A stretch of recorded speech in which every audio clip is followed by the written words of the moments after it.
June মাসে সিংহ রাশির জাতক জাতিকাদের অত্যন্ত সুসময় আসছে। জুন এমন একটি মাস হবে আপনাদের জন্য, সমস্ত ইচ্ছা পূরণ হবে। যে কাজে হাত দেবেন সেই কাজই সফলতার শীর্ষে পৌঁছাবে। সিংহ রাশির জাতক জাতিকাদের সুবিধা হচ্ছে কোথায়? সিংহ রাশিতে দ্বিতীয় স্থানে অর্থাৎ ধন স্থানে বৃহস্পতি ট্রানজিট হবে 2রা জুন। কর্কট রাশিতে ট্রানজিট হবে, অর্থাৎ সিংহ রাশির 12 হাউসে পূর্ব ফাল্গুনী নক্ষত্রে। সিংহ রাশির জাতক জাতিকারা বিশেষ 3টি ক্ষেত্রে অত্যন্ত সুফল পাবেন। 1. আর্থিক, 2. পারিবারিক সুখ স্বাচ্ছন্দ্য, 3. সন্তান। 2টি ক্ষেত্রে সমস্যা বৃদ্ধি পাবে। 1. বিশ্বাসভাজনের ক্ষেত্রে সমস্যা দেখা দেবে, সেখান থেকে গুপ্ত শত্রু বৃদ্ধি পাবে। 2. রাজনৈতিক ক্ষেত্রে সমস্যা দেখা দেবে। রাজনৈতিক ক্ষেত্রে যারা সিংহ রাশির জাতক জাতিকা রয়েছেন তারা মাথা ঠান্ডা করে যদি কাজ করেন তাহলে জুন মাসটা আপনাদের অনুকূলে থাকবে, অন্যথায় আপনাদের সমস্যা বৃদ্ধি পাবে। আজকে প্রথমেই চলে আসুন ট্রানজিট অর্থাৎ গোচর ভিত্তিক ফলাফলে। গ্রহরা কে কোথায় রয়েছে? মেষ রাশিতে মঙ্গল রয়েছে, বৃষ রাশিতে রবি রয়েছে, মিথুন রাশিতে বুধ শুক্র বৃহস্পতি রয়েছে, সিংহ রাশিতে কেতু রয়েছে এবং বৃশ্চিক রাশিতে চন্দ্রদেব রয়েছে, কুম্ভ রাশিতে রাহু রয়েছে, মীন রাশিতে শনিদেব রয়েছে। এবার আমরা ভাব বিচার করব কিরকম। লগ্নভাবে কেতু আছে, চতুর্থভাবে চন্দ্র আছে, সপ্তমভাবে রাহু আছে। এই সপ্তমভাবে রাহু আপনাদের বিবাহিত জীবনকে ডিস্টার্ব করতে পারবে না। কেন পারবে না? রাহু তার মূল ত্রিকোণে রয়েছে।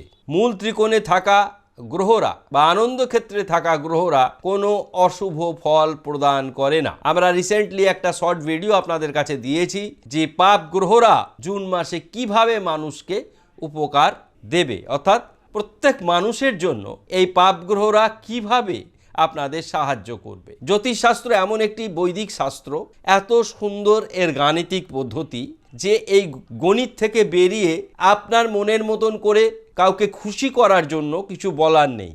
সেক্ষেত্রে যারা বলছেন বা যারা বলেন তাদের জন্য কি হয়, প্রথম 2-4 বার খুব ভীষণ মানুষ অনুপ্রাণিত হয়ে ভিড় জমায়, তারপরে আস্তে আস্তে সেগুলি ফলবে না, কোনোভাবেই ফলবে না। জন্মকুণ্ডলিতে যা বেরোবে, যা যা হিসাব বেরোবে, বর্ষফলে যা যা হিসাব বেরোবে, ট্রানজিট সাপেক্ষে যা যা হিসাব বেরোবে সেই অনুসারেই ফল হবে। একটা অ্যাস্ট্রোলজারের কোনো বিন্দু মাত্র 1 ইঞ্চি ক্ষমতা নেই যে ভালোকে মন্দ করা আর মন্দকে ভালো করা। কি বলতে পারেন উনি সঠিক তথ্যটা দিতে পারেন।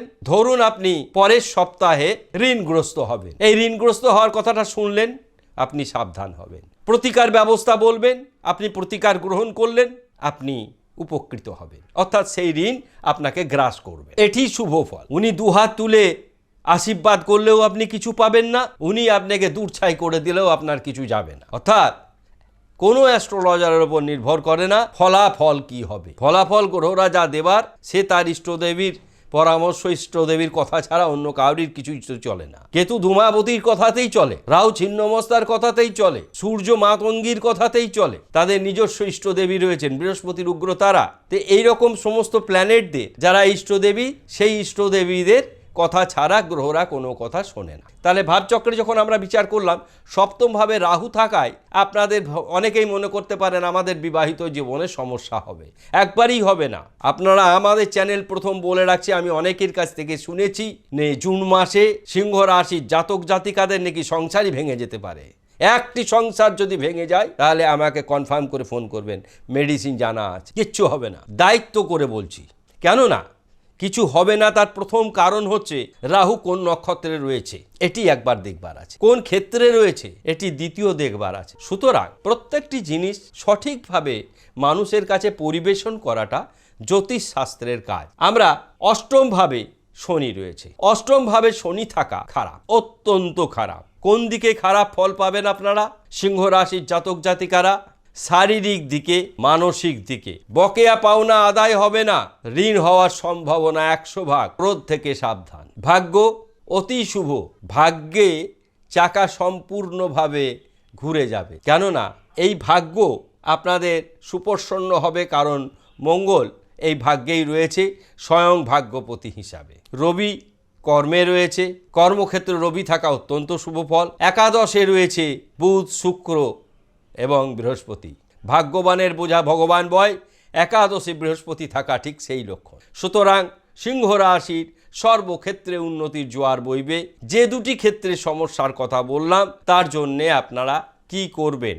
সানস্টোন ব্রেসলেট পরিধান করবেন। সিংহ রাশির জাতক জাতিকারা সানস্টোন ব্রেসলেট পরিধান করবেন। সূর্যকে অর্ঘ্য প্রদান করবেন।